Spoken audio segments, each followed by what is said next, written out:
BJP দালালকে কদিন আগে ক্যানিং পূর্বের এক নেতা, এক ইউটিউবার কি বলেছিল, আমি নাকি 30 কোটি টাকা নিয়েছিলাম। সত্যি যদি আমি নিয়ে থাকি চরম অন্যায় করেছি তো ভাই, জানি অন্যায় করেছি তো। আর আপনাদের মনে হয় আপনাদের ভাইজান টাকা নেবে? মনে হয় আপনাদের? যদি এটাই টাকা নেওয়ার ইচ্ছা থাকতো এখন শাসক দলের মন্ত্রী হয়ে ঘুরতাম, ওই নটোরিয়াস ক্রিমিনালটাকে নিচে বসাতাম, আমি উপরে বসে থাকতাম, তাই না?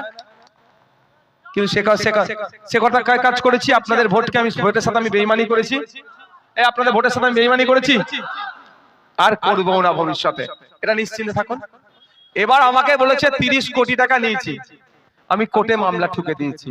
এই ডিসেম্বরের 29 তারিখে বেটাগুলোকে কোর্টে হাজির হতে হবে। যদি না হাজির হয় পরবর্তী পদক্ষেপ হয়তো দেখবেন কোর্টের মাধ্যমে, আইনের মাধ্যমে বেঁধে কোর্টে হাজির করানো হবে। আমি ঝগড়া ঝামেলা করতে পছন্দ করি না। আমার নামে বলেছে 30 কোটি টাকা নিয়েছে, আমি কোর্টকে বলেছি কোথা থেকে নিয়েছে প্রমাণ করে দিতে বলো। কোর্টে যে বলবে অমুক জায়গায় টাকা নিয়েছে বলে দেন, মিটে গেল। আর যদি না বলতে পারে কি হবে? আর বললাম না, আমি তো ওই রকম নেতা তো তৃণমূলের 500-700 আছে, 1000 নেতা আছে। মমতা ব্যানার্জি যদি ধরো আমার নামে নাম করে বলে, মমতা ব্যানার্জিকে টেনে কোর্টে নিয়ে যাবো আমি নওশাদ সিদ্দিকী। কেন বলেন তো? আমার বুকে বল আছে, কারো ক্ষমতা নেই কথা বলার। বললে চলো কোর্টে যাবে, দেখাবে। যদি নিয়ে থাকি চলো, তোমাকে প্রমাণ থাকলে কোর্টে দিয়ে দেবে। যাক, আমি আপনাদের একটা কথা বলে যাই, আমাদের বিরুদ্ধে দুটো কথা বলতে পারবে, এর বেরিয়ে কিছু বলবে। একটা হচ্ছে বিজেপির দালাল, বিজেপির সুবিধা করে দেয়, এই গাড়িটা সাইড দাও। দ্বিতীয় কি, নওশাদ সিদ্দিকী কিছু করতে পারেনি। এই দুটোর উত্তর দিয়ে আমি বক্তব্য শেষ করব। প্রথম কথা বলি, আজকে সামনে দেখুন একটা পোস্টে কত সুন্দর তার জড়িয়ে আছে না, লাইট দিয়ে আছে না, হ্যাঁ, এইটাই তো নওশাদ সিদ্দিকীর অবদান ভাই। ভাঙড়ের মানুষ 1952 সাল থেকে ভোট দিয়েছেন, 1952 সাল থেকে ভোট দিয়েছেন। পোস্টে কি লাইট লাগিয়ে এইরকম কোনদিন দেখেছেন কলকাতা শহরের মতো? একবার আপনারা খামচিহ্নে ভোট দিলেন, খামচিহ্নের এক বিধায়কের এমন পাওয়ার বিধানসভায় গিয়ে এমন চেঁচামেচি করে পোস্টে লাইট লাগাতে বাধ্য হয়ে গেল। আর কি নেবেন আপনারা? একটা উদাহরণ দিচ্ছি। দ্বিতীয় কথা বলি আপনাদের, আমি বিধায়ক, আমি বছরে 60 লক্ষ টাকার কাজ করতে পারবো, 60 লাখ। সেটা বেড়ে এখন 70 লাখ হয়েছে।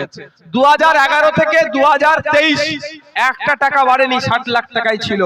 কিন্তু ভাঙড়ের বিধায়ক, ভাঙড়ের মানুষ ভোট দিয়ে পাঠিয়েছিলেন, বিধানসভায় গিয়ে আমি 2 কোটি টাকার আওয়াজ তুলেছিলাম। মমতা ব্যানার্জি 10 লাখ টাকা বছরে বাড়িয়েছে। এই যে 10 লাখ টাকা বেড়েছে 294টা বিধায়কের জন্য বাৎসরিক, এটাও কিন্তু কোনো নটোরিয়াস ক্রিমিনালের অবদান নেই, ভাঙড়ের মানুষের অবদান। আপনারা ভোট দিয়েছেন, জিতেছি, আওয়াজ তুলেছি। তাহলে আমার হিসাব করে দেখলাম 5 বছরে, এই 5 বছরে 3,30,00,000 টাকার আমি কাজ করতে পাবো। তবে এই 3,30,00,000 টাকার মধ্যে এই কারো ধৈর্য হারা হচ্ছেন না তো? আমি ধৈর্য হারা বললে আমি ছেড়ে দেবো, আমি তাড়াতাড়ি বাড়ি চলে যাবো। হ্যাঁ, ধৈর্য হারা কেউ হচ্ছেন না? 3,30,00,000 টাকার মধ্যে আমার 3 টাকা 30 পয়সা আমি হাতে ঘাটতে পারবো না। আগে মাথায় ঢুকিয়ে নেন, আমি একটা পয়সা আমার হাতে পাবো না। কি করবো তাহলে? আমার কি করতে হয়? আমাকে প্রস্তাব নিয়ে জমা দিতে হয়। কোথায়? ডিস্ট্রিক্ট প্ল্যানিং অফিসারের কাছে।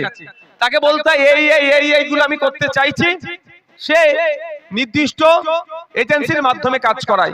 আমি এজেন্সি হিসাবে ভাঙড় 1 নম্বর পঞ্চায়েত সমিতি, 2 নম্বর পঞ্চায়েত সমিতিকে দিয়েছিলাম। ওরে বাবা, লোক বলে চোর, এরা তো ডাকাত হয়ে বসে আছে, কাজের কোনো কোয়ালিটি নাই, যা ইচ্ছা তাই কাজ করেছে। আর আমার মধ্যখানে 2 বছর নষ্ট করে দিয়েছে। আমি কাজের জন্য নিয়েছি, নিয়ে আমি অন্য এজেন্সিকে দিচ্ছি, কাজ হচ্ছে। কোথায় কোথায় কাজ হচ্ছে এখন সব বলবো না, না ঠিক আছে, এখন বলার দরকার নেই।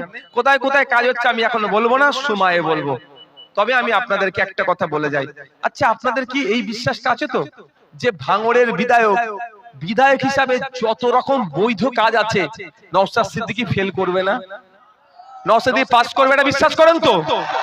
যত রকম বৈধ কাজ আছে বিধায়ক হিসাবে নওশাদ সিদ্দিকী পাস করবেই। তাহলে 3,30,00,000 টাকার কাজ করাতে পারবো না, এটা আমি হতে পারে?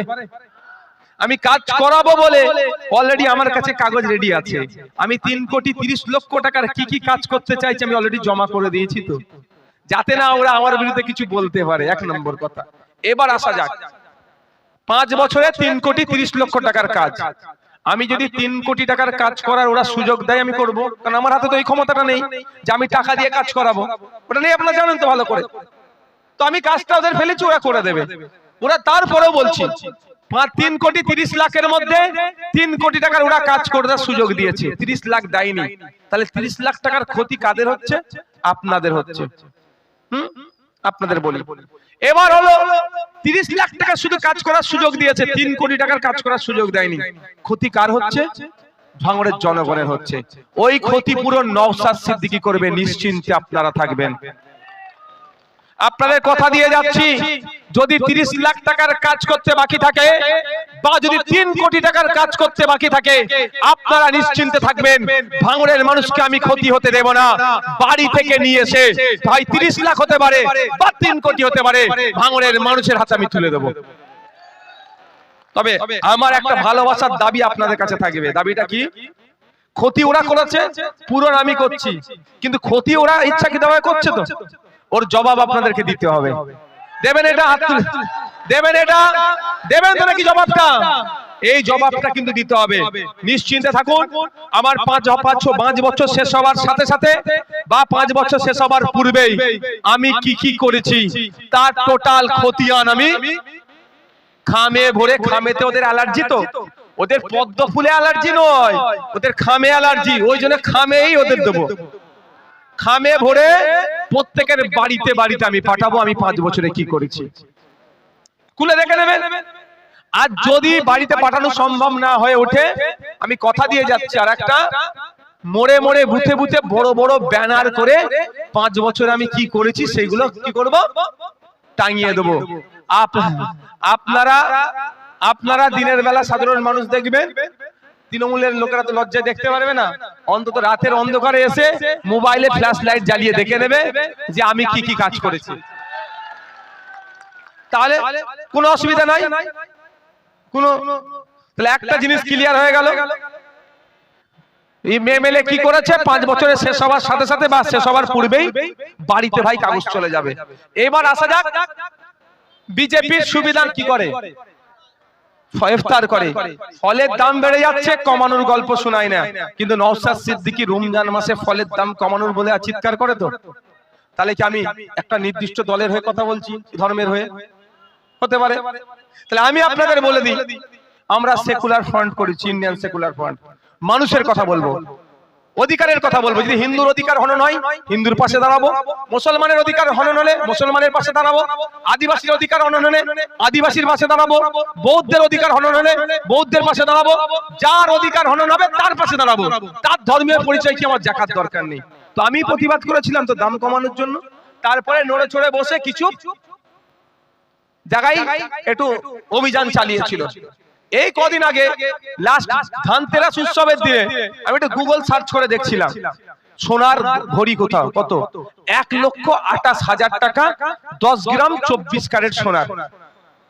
আমি আবার পিছিয়ে গেলাম 2014 সালে, 14 সালে সার্চ করে দেখলাম শুধু 28,000 টাকা দাম ছিল।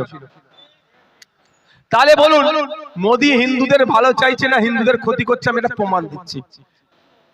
যদি 28,000 টাকা দাম থাকে তাহলে একটু বেশি সোনা কিনতে পারতাম, একটু বেশি লক্ষ্মী আসবার জন্য। আমরা একটু বেশি দান করি কেন? কারো কাছে একদম সব বেশির জন্য। তো আমি প্র্যাকটিক্যালি বোঝানোর চেষ্টা করছি, আমি একটার সাথে একটার আমি রিলেট করছি না, জাস্ট বোঝানোর জন্য বলছি। আমি পার্থক্য বা সাদৃশ্যর জন্য আনছি না, বোঝানোর জন্য বলছি। আপনি 100 টাকাও দান করেন, আবার কেউ 1000 টাকাও দান করে। বেশি দান করি এই জন্যই বেশি সওয়াবের আছে। তো বেশি সোনা কিনা মানে বেশি লক্ষ্মী আসবে, এটাই তো নাকি? তো 10 গ্রাম সোনার দাম ছিল 2024 সালে 28,000 টাকা, আর এখন 10 গ্রাম 24 ক্যারেট সোনার দাম 1,28,000 টাকা। তাহলে এখন অল্প একদম কিনতে হবে তো, যারা গরিব মানুষ। যে গরিব মানুষটা তখন 1 গ্রাম কিনতো, সেই গরিব মানুষটা এখন মনে হয় 1 গ্রামের নিচে যদি কিছু তাকে কিনবে, তাই তো নাকি? এটা অন্যায় হচ্ছে। তো এই অন্যায়ের বিরুদ্ধে শুভেন্দু অধিকারী হিন্দু হিন্দু ভাই ভাই গল্প শোনালেও একবারে করেনি প্রতিবাদ। নওশাদ সিদ্দিকী করেছে, আইএসএফ করেছে, এটা মাথায় রাখবেন। রমজান মাসে ফলের দাম বেড়ে যাচ্ছে, প্রতিবাদ নওশাদ সিদ্দিকী করেছে, আইএসএফ করেছে। আর এই ধানতেরাসের সময় সোনার দাম বেড়ে যাচ্ছে, হিন্দু ভাইদের অসুবিধা হচ্ছে, প্রতিবাদ আমরাই করেছি। এই জন্য আমাদের ওপরে মাথা ওদের খারাপ। নওশাদকে আটকাতে হবে। নওশাদকে কি হচ্ছে, যেখানে আমার একটু হিন্দু ভাইরা বেশি থাকে বলছে ও মুসলমানদের ছেলে, মাথায় টুপি, মুখে দাঁড়িয়ে মুসলমানদের দলের কাছে যাস না। আর যেখানে একটু মুসলমান বেশি আছে সেখানে কি বলছে, ও একদম বিজেপি দালাল বলছে। কিন্তু এবার বলুন, প্রমাণটা আমাকে দিতে হবে তো নাকি বিজেপি দালালকে? এই সমস্যার সমাধান কিভাবে করবেন? স্কুলে আপনার আমার বাড়ির বাচ্চাগুলো যাচ্ছে, শুধু মিড ডে মিল খেয়ে চলে আসছে, সেখানে শিক্ষক নাই, তাদের ভবিষ্যৎগুলো ধ্বংস হচ্ছে। এই সমস্যার সমাধান কিভাবে করবেন? এই সমস্যার সমাধানের কি জায়গা আছে? এটা নিয়ে আমি একটু চর্চা করতে চাই। যারা শুনতে চান একটু হাত তুলে দেখান তো আমাকে। আপনারা সবাই শুনতে চাইছেন? এটা আপনারা যদি তাহলে আমি অনুরোধ করব আপনারা নিজেরা ফুসফাস না করে একটু চুপ থাকুন, রাস্তাটা ক্লিয়ার করুন, রাস্তাটা ক্লিয়ার করুন, পথ চলতি মানুষের না অসুবিধা হয়। তাহলে আমি এই গুটি কয়েক কথা বলবো। প্রথমত, হসপিটালে ডক্টরের অ্যারেঞ্জমেন্ট কে করবে? সরকার। এই সরকারকে কে তৈরি করেছে? ভোটাররা। এখানেই আমাদের সমস্যা হচ্ছে। ভোটের সময় যখন চলে আসে, সেই সময় ভোটার আমরা সরকারের বিগত 5 বছরের অন্যায় অনাচারকে ভুলে যাই। যেই টোপ দেয় সেই টোপকে আমরা গিলে নিই। আমাদেরকে একটা ভালো স্বাস্থ্যমন্ত্রী তৈরি করতে হবে, যে স্বাস্থ্যমন্ত্রী রাজ্যের স্বাস্থ্যের বেহাল দশার হাল ফিরাবে। আমাদেরকে একটা রাজ্যের ভালো কৃষিমন্ত্রী তৈরি করতে হবে, যে কৃষিমন্ত্রী রাজ্যের কৃষকদের দুর্দশার কথা ভাববেন, কৃষকদের এই উৎপাদিত ফসলের 3 গুণ দামের ব্যবস্থা করবে।